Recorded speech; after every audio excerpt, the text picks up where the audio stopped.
Hari Om. Let's start with the prayer. Om Sahana Bhavatu Sahanau Bhunaktu Saha Viryam Karavavahai Tejasvinabadhitamastu Mavid Vishabhai. Om Shanti Shanti Shanti. Chinmayam Vyapiyat Sarvam Trailokyam Sacharacharam Tatpadam Darsitam Yena Tasmai Sri Gurave Namaha. Sri Gurubhyo Namaha. Hari Om. So, in the last talk we were talking about, is sannyasa necessary?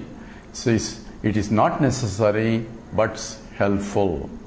But if I cannot take external sannyasa, I can live in an environment where mentally I had to get detached from my involvement, because I had to use whatever the resources I have towards the knowledge. So if mind is getting dissipated with all the activities that I am involved in, then it's not available for knowledge.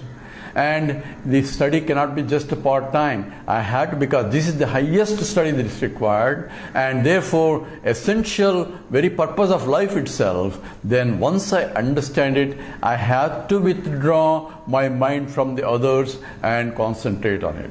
This, in the language of Paramarthanansi, it's called, you have to reduce what's called port, P-O-R-T. Port is possessions, O means obligations, R means relations, and T means transactions. So you do not unnecessarily get involved into unnecessarily transactions, only those that are essential for living, to make sure the family is happy. You have to obligate to the duties, you have to do it, but at the same time not get involved excessively to dissipate your mind. So possessions, you have it as the prarabdha brings in, but you really understand that I really don't own it, because this is the Lord has given, so it is Lord's property that I am using as a trustee for the Lord. Therefore, as a trustee, I have to utilize whatever the required as it demands, not really owning it, not railing as or having the notion as the owner. So I can only sannyasa or give up only when I own. When I don't know, when I don't own at all, when I realize that this is only the part of the Lord, then there is nothing for me to renounce. It's like me renouncing the presidentship of the United States. I cannot renounce it because I am not even a president for me to renounce it. Therefore, first I had to own it for me to renounce. But if I understood that I am not even an owner with the proper understanding, then there is no giving up. I had to give up even the giving up notion also.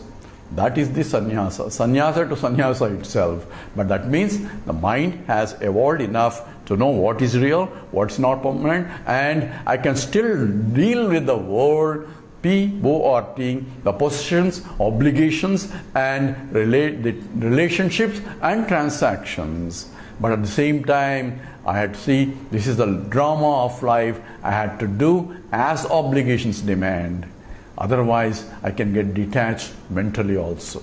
That's essentially required for the study of Vedanta and for keeping that Vedantic knowledge so that it becomes a abidance in as the Jnana Nishtha. This is all required for Nididhyasana. Remember, Nididhyasana is not a new knowledge.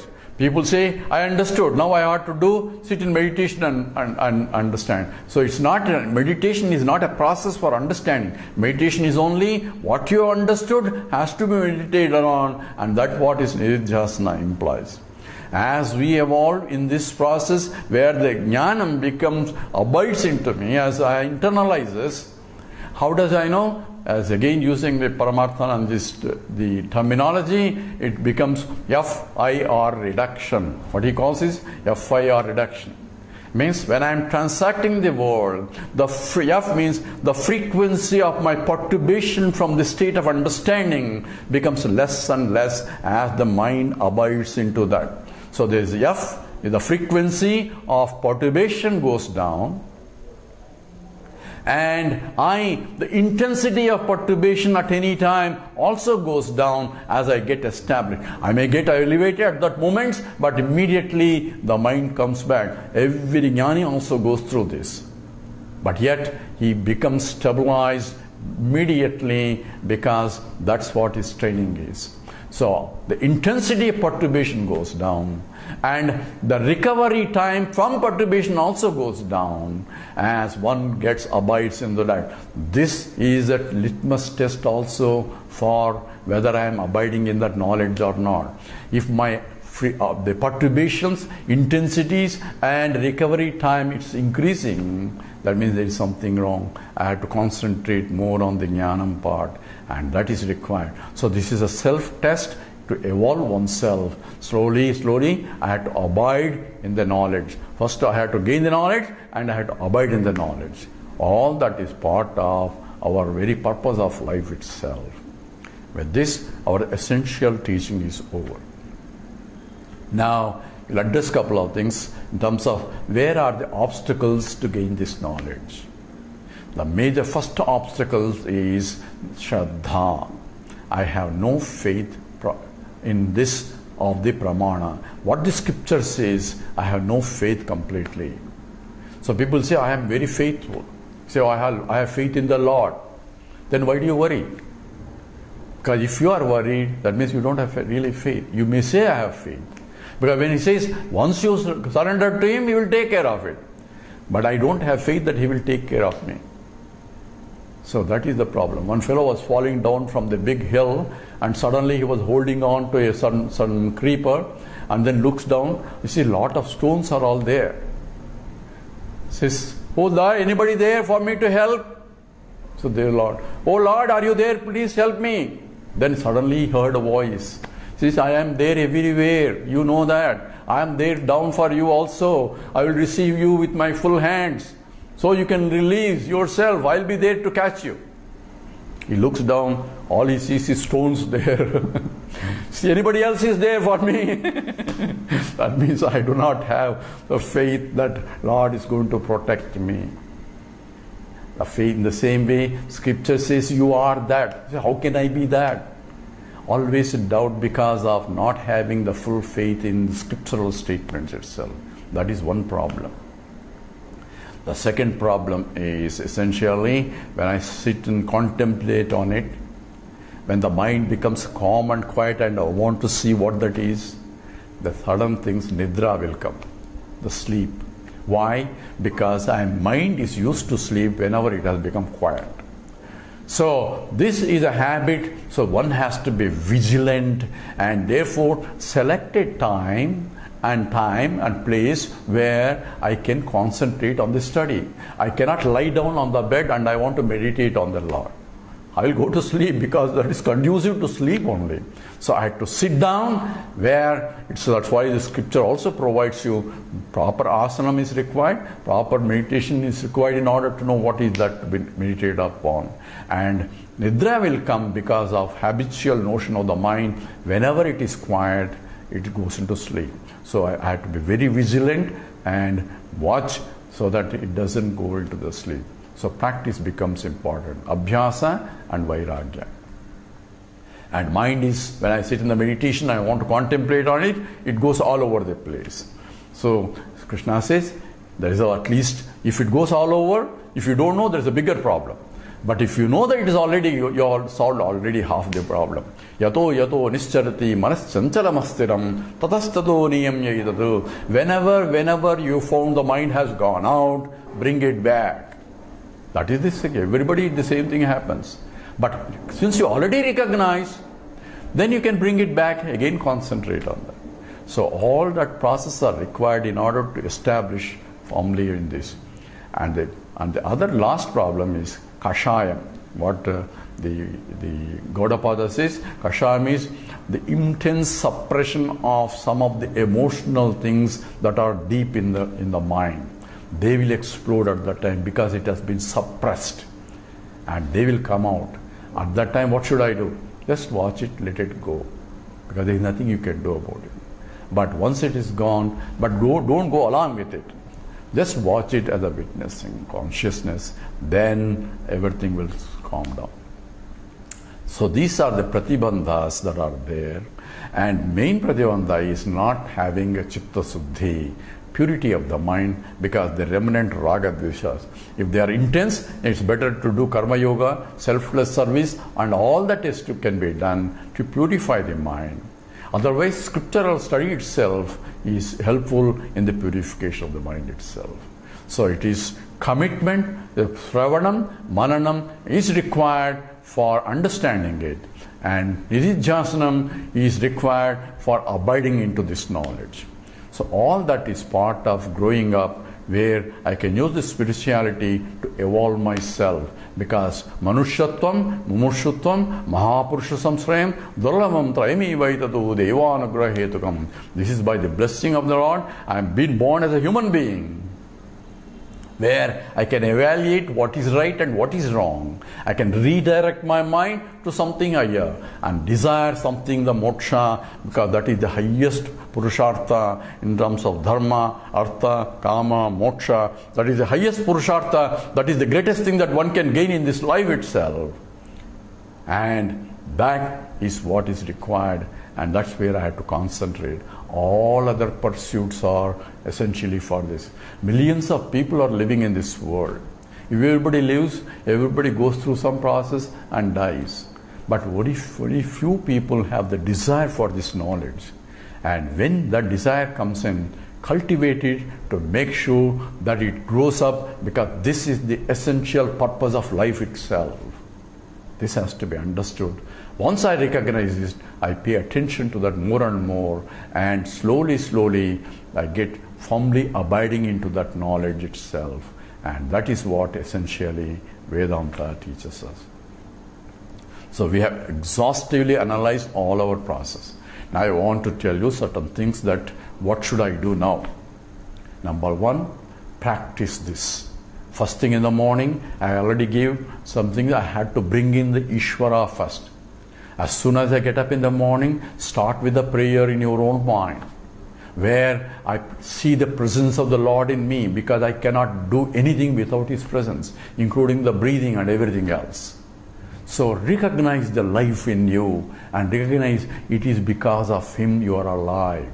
With attitude with the gratitude, says, "Oh Lord, you have provided me this body, this mind, this intellect, so that I can evolve." And recognize the presence of the Lord in your spouse and the other one who is living next to you, or everyone that you are coming in contact. Imagine the whole day's program and think that, "Oh Lord, be with me in my transactions. I may forget you when I am transacting. At least I am asking you to be there. Even if I forget you, be there." So that becomes an important as a sadhana. And He will be there, He is there all the time. Upadrashthanamantacha bharta bhokta maheshwara. I am there right behind. Only you have to look at it. He will be there. So for me to recognize that He is already there, I need the knowledge. Therefore, for that I make deliberately, I am inviting Him, says, "Lord, please be with me." Means let me recognize your presence even when I am transacting in the world. And all the way in the night, again recapitulate, says, "Oh sir, you were there with me, you were there with me, but here I forgot about you. Next time when I encounter, please let me remember you there also." So in my emotional attachments and all those abusing all language that I use, because I forgot your presence there. So let me remember next time. So tomorrow, please be with me. So with that kind of prayerful attitude, you are retraining the mind to see what is higher and what is lower. So while transacting at the lower level, keep the higher knowledge also with me.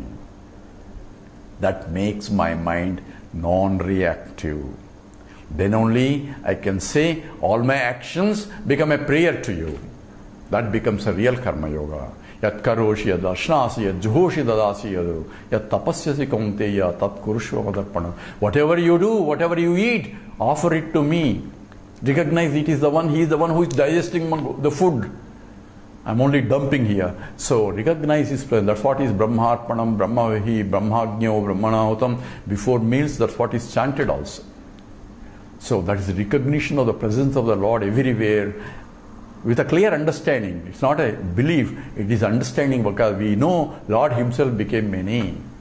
When the understanding and do it, then you adopt it to your own life properly, not necessarily the way other people want you, because you know what is to be done. Then you can adopt it. So adopt it properly to suit your own life. All that is part of a sadhana, so that everyone can evolve themselves. Now the question is, we have to also understand that it is better to study the scriptures with a live Acharya, the live Guru. These are vehicles only, but the Sattad Vijnanartham se Gurum eva abhigaj. You approach a teacher, approach a Guru. Who is a Guru? The Guru is somebody who is not here now. So that cannot be Guru. He cannot resolve your questions. A Guru has to be live Guru, and the one whom you can approach and resolve your questions. And he is the one who is not only just teaching and going away, but the one who can resolve your doubts. He has to be the Guru. And that teacher says, Guru doesn't say, I am your Guru. You have to recognize that he is my Guru because he has resolved all my doubts and put me up in a state where I can clearly see this knowledge. He is the one. The one who directs says it's not his own knowledge, it is the knowledge that he brings scriptural support, because that is what the highest pramana is. So all this listening to introduction to Vedanta is only make you understand what is involved here. But if I can approach a teacher and study, and that is the most important, and that should be done if possible. If the situations cannot permit you, then the second alternative is at least listening to the teacher, where I can hear and understand. But when you are hearing whether this talk or any other talks, with complete attention and paying attention, this is at that time I cannot distract myself. So devoted time, where I can devote this amount of time for the study, where the study has to be recapitulated and understand clearly, because fortunately, because these are available online, so you can repeat it until it becomes clear to you. Because if you go live teacher, you cannot switch on him again. So this is an advantage of this. But at the same time, it is different from learning directly when he is teaching. Listening to a tape and listening to a cassette is different from learning from a teacher itself. Your Shraddha is completely different. Those who have learned, they know what it is. They can see the difference between. But this will help for both Nididhyasanam also. Once I learn, I can memorize it, I can remember it, I can recapitulate it. So Smarana becomes important by constant listening to the teaching itself. And all that is helpful. And I wish all the best of luck, and provide whatever the opportunities that are available. That's why I said Satsangatve Nissangatvam, Nissangatve Nirmohatvam, Nirmohatve Nischalatattvam, Nischalatatve Jivan Muktaha. So one can go evolve by Satsang, starting with Satsang means association with the good. What is good? That which takes you towards the Sat, towards the absolute existence. So all that is helpful. So whenever the opportunities are available and come to you, because now the talks are all over the place, Mahatmas themselves are traveling around, where you cannot go to Himalayas and learn, but the Mahatmas are themselves coming to you. So whenever the opportunity comes, make use of the opportunities and learn. Frankly, I have not gone to any Gurukula. I have not studied. All my studies are only the Mahatmas came where they came. I took the opportunity and whatever I could learn, and then whatever. Only when Swami Chinmayananda asked me, says, you start teaching, and I looked at him question mark, he says, don't worry, it will come. So it is his blessing that I am able to talk whatever that I am. And all my teachers, there are several teachers I learned from him. There is a innumerable number of teachers, but everything, because whatever the opportunity came, I was able to make use of it. So it's essentially, my advice from me is only to listen to Vedanta whenever, wherever you can, and take advantage of it and benefit from it. So here, with this, we'll start with the prayer, and we'll end with the series also. We have provided an introduction to Vedanta, where we started with an individual and the world and brought slowly, step by step, to the ultimate, what is the absolute truth also. Om Purnamada Purnamidam Purnat Purnamudachyate Purnasya Purnamadaya Purnameva Vasishyate. Om Shanti Shanti Shanti. Harihi Om. Sri Gurubhyo Namaha. Harihi Om.